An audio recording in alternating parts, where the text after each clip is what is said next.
Hey guys, and welcome to the Working Money Channel. All right, I gotta say, Pepe Army is is trending here under business and finance, and I was wondering how many people in the crypto sphere are still getting all worked up over Pepe. Yassine Mubarak here bringing up this very good point, and if I did not hit on it hard enough last week, I think you guys should be paying attention here. Pepe is a Trojan horse meant to further blow up crypto, just like FTX was. Now, I didn't bring up that point particularly, more so the idea that, I wouldn't touch Pepe with a 10-foot pole.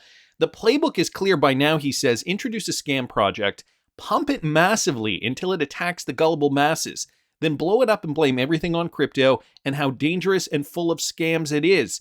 Use that to further attack and suffocate crypto, rinse and repeat.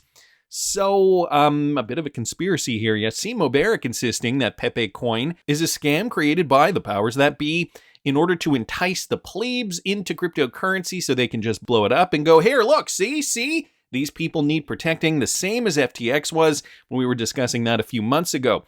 He was retweeting out Chris Black's tweet here, coins like Pepe don't happen by accident, so also just kind of echoing that same sentiment. Big money, powerful people, and careful planning goes into creating these scams. You're just a pawn in a much bigger game, and games like this have cost many people their lives. Don't be an effing idiot. And for fun, I was tracking Pepe last week, and as you guys can see here, based on my prediction from last Monday, so about a week ago, you guys can see bearish pennant pattern here did finally result in Pepe moving to the downside. So I talked about that over here, and then finally by Friday, we saw Pepe basing in this level here, hitting the 0.382 before rebounding back up. Now, that's not to say it's going to continue to make moves to the upside. So guys, just, a word of advice. Please don't get suckered in on this, especially not at this point. Again, last week when I was talking about this, I was saying if any influencers were talking about this coin right back in here, that, maybe we could glean something from that. And somebody in the comment section did mention that, I think it was Coin Bureau, did talk about Pepe coin back on April 25th, I think. Anyway, we are seeing Pepe move in a predictable fashion. It did come down about 76% since that high, and now it's back up in and around this level here. More so a distraction considering we've got real top-tier coins like XRP really struggling. Bringing up XRP here on the daily, you guys can see we haven't really seen too much in the way of moves over the last day or so. However, XRP is finding a nice little spot where it is hovering in and around 42, 43 cents, give or take. So right now, XRP is trading at 42.6. And you guys can see that little move in there. I guess you can probably see it a little better on the 4 hour. So just basing in and around there, not really doing too much, maybe even forming what is looking like perhaps an inverted head and shoulders. Maybe another move to the upside is in the cards for XRP. Market took a bit of a dip yesterday evening. The same was seen on the Bitcoin chart. However, now we are seeing a bit of a recovery. Let me throw this back on the daily. And let me take that off auto here. One thing that I noticed, I know I've talked about this fractal pattern here, lining up very, very nicely with what seems to be playing out now in the space, albeit a little bit stretched out. The other pattern that I noticed, though, on this chart was in and around here, guys. What we are seeing is something very similar as well to what we saw back before XRP started taking off, and that was in November of 2020 when we initially saw this initial pump for XRP. Now, this was an interesting time because if you guys remember, this was the time that everybody was getting very excited before the SEC lawsuit was announced, and then boom, XRP came right back down again. So not only did we have the beer flu bringing the prices down, after that we got a burst of excitement, and then the lawsuit brought XRP right back down. So what I happened to notice was this fractal pattern here. And if I just bring it again over here, you guys can see how well that even lines up to what we are seeing today on the chart. So moves very, very similar to what we're seeing. Levels here, support levels, also mirroring the same from back in late 2020. Now, the one thing that I don't think is going to mirror is, if this in fact does play out the way we're looking at it. Could you imagine if we had another black swan at this exact same time? I'm really hoping that doesn't happen. And so, it's interesting because even with this fractal pattern here, guys, where do we get up to here? Let me zoom out.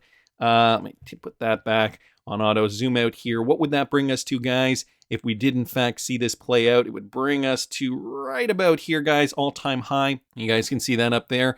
touching that level, that former level, which brought XRP right up to its all-time high. And so that in essence is roughly $2.83. So in and around all-time high. I mean, it's different on different exchanges. And guys, if you take a look down here, that would bring us in and around December 2023. So again, I mean, it's difficult to predict time. I'm not saying that this is going to happen for sure. But I mean, the beginning part of that fractal pattern certainly is mirroring the former trend. And I definitely like to see that.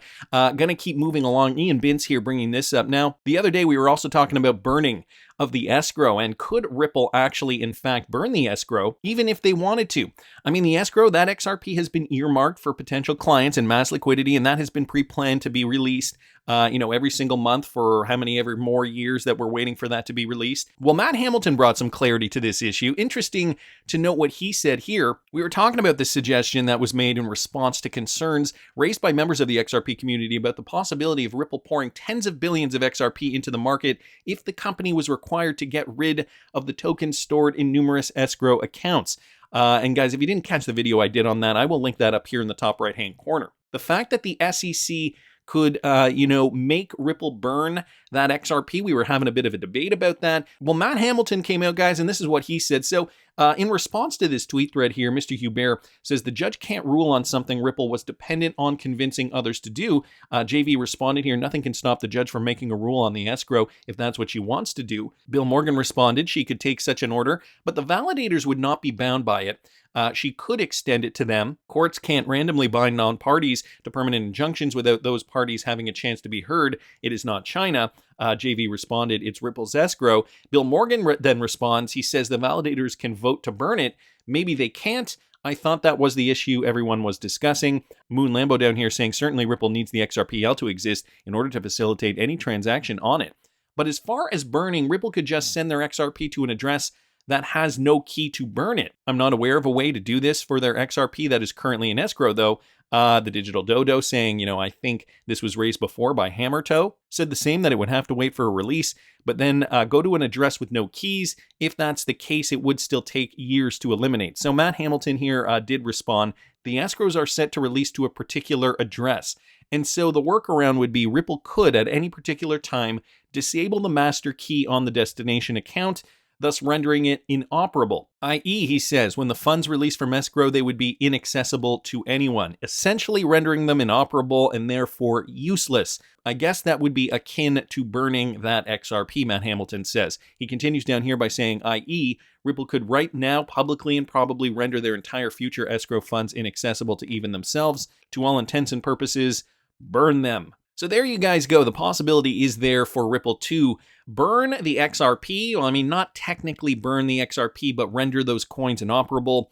And for all intents and purposes, as Matt Hamilton does say, that would be effectively burning those tokens. So just to clarify what we were talking about the other day, but I mean, I can imagine there's a lot of pressure on Ripple, and every move is calculated considering they are, going to be that backbone for the new financial system. And so, every decision they make with regards to XRP is going to have to be well thought through. Especially when we're faced with stories like this. Jurian Timmer, he said that the Fed pivot back to lower interest rates could ignite a fresh bull market for gold and Bitcoin. So talking a little bit about the market, and I don't know how much of a swing we would see in terms of volatility. But, the world would have to be ready for this. He says an economic scenario could develop whereby the U.S. government decides it must lower rates in order to make it easier to address its debt. Here's the quote, guys. If the country develops an urgent need for lower rates to pay for the massive debt stock, that could undermine the Fed's autonomy. In such a scenario, it would be easy to see the dollar weaken and real rates get suppressed once again. That would trigger two of gold's main drivers, and if Bitcoin is gold's high-octane cousin, it makes sense that Bitcoin is along for the ride. So, even lowering the interest rates by a bit could trigger that bull run for, these types of assets. He goes on to say, history shows that when debt burdens become excessive, that debt needs to be devalued or outgrown by rising nominal GDP, gross domestic product. The 1940s were a useful history lesson in that regard. Below market rates may once again become the lowest hanging fruit for policymakers on both sides of the aisle looking to preserve their spending power in an era of rising debt costs. Maybe this is what gold and Bitcoin are telling us. So, the Fed has been toying with the idea of lowering interest rates. They could taper them off, they could steady them, and then they could go higher later down the road. I mean, we really don't know at this point what they're going to do. We do know, though, cutting interest rates. I mean, we have been living in a world where historical low interest rates had resulted in, let me just bring this up here. I'm going to bring up the S&P 500 here on the weekly, just to show you guys what I'm talking about here. Essentially, low interest rates essentially resulted in this for over a decade. Okay, the S&P 500 since about 2009, early 2009 to about early 2022.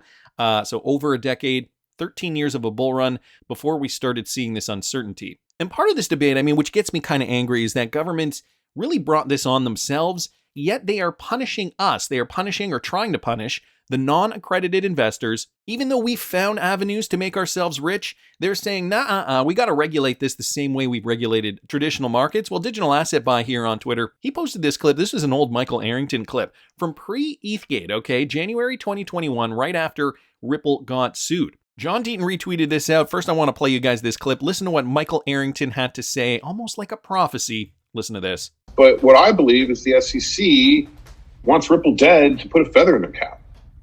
Now, that's pure speculation based on nothing other than speculation.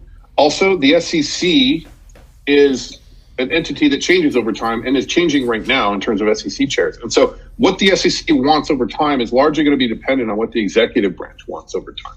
And the executive branch just changed. So I have no idea. I have no visibility into what's going to happen to XRP at all.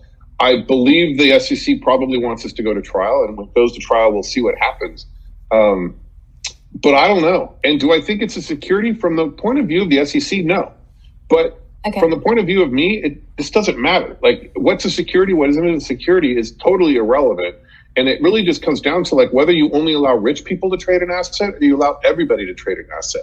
And so when you look at like things like Uber, I was able to invest in one of the first rounds of Uber and Airbnb and Pinterest because I had wealth and had a venture fund. Everyday people who are just as smart or smarter than me also wanted to invest in those companies, or would have if they could have like looked at the business plans like I did. But the government told them that they're not worthy, that they're too poor, and so they can't make good financial decisions on their own, and so they're not allowed to invest in that. And so they don't get to make 10,000x returns on things like Uber and Pinterest and Airbnb and other companies. DoorDash is actually a funny one because I said no to it, but all my friends became multimillionaires on DoorDash. So now it's the same damn thing. The SEC comes in and they say, we don't think poor people, their definition of poor, are smart enough to make decisions that rich people are. And so we're going to stop them from doing that. That's evil. And so who cares what the definition of a security is at the end of the day? And we can debate that all day, although I'd probably tune out at some point because I don't care. What I do care about is that we should stop fraud and we should allow people to make any decisions that they want to make, financially speaking. And that's it. And that's the end of the conversation from my point of view, because I'm only looking at it philosophically. Hear, hear, Michael Arrington. I could not agree more. Some XRP lawyers have even chimed in on why XRP was not sold as a security. Jeremy Hogan tweeted this yesterday. I was going to do a reason number 3 XRP was not sold as a security tweet, but Stu and Bill beat me to it. And they did it better anyway. He references the Revak case, okay? It lays it out well, and based on the court's record, XRP was not sold as a security, at least since 2018. Now here's what Jeremy Hogan presents to us. A common enterprise within the means of Howey can be established by a showing of horizontal commonality, the tying of each individual investor's fortunes to the fortunes of other investors by the pooling of assets, usually combined with the pro rata distribution of profits. So here they're referencing investment must be part of a pooled group of funds. Success or failure of other contracts must have a direct impact on the profitability of plaintiff's contract. In a common enterprise marked by horizontal commonality, the fortunes of each investor depend upon the profitability of the enterprise as a whole. So again, Jeremy Hogan does define it, but here is the Google definition. There is presently 3 tests in use to determine common enterprise. Horizontal commonality, which refers to requiring 2 or more investors who pool their contributions and receive profits on a pro rata basis. So basically exactly what Jeremy Hogan outlined here, or what is outlined in this case. Stuart Alderati was also commenting on Jeremy Hogan's assessment. The Revak case exposes yet another SEC sleight of hand. Without a common enterprise, it matters not whether the fortunes of investors are tied to the efforts of others. The Howey test is not so easily satisfied. So, I mean, Ripple's in-house attorney also commenting on the same. John Dean didn't stay away from the party. Let's not forget the SEC schizophrenic theory regarding what constitutes the common enterprise in the case. First, Ripple was the common enterprise. Ripple forced them to concede. XRP hodlers received no interest in Ripple whatsoever by owning XRP. So what did the SEC do? The SEC shifted its theory and said the entire XRP ecosystem constituted the common enterprise, including all XRP holders in the world. So you see what the SEC is doing here? If the narrative doesn't fit for them, they change the narrative, or at least they try to change the narrative. They try to pull a fast one on us. So here's what they're saying. All the exchanges that list XRP and all the vendors or companies that accept XRP as a form of payment.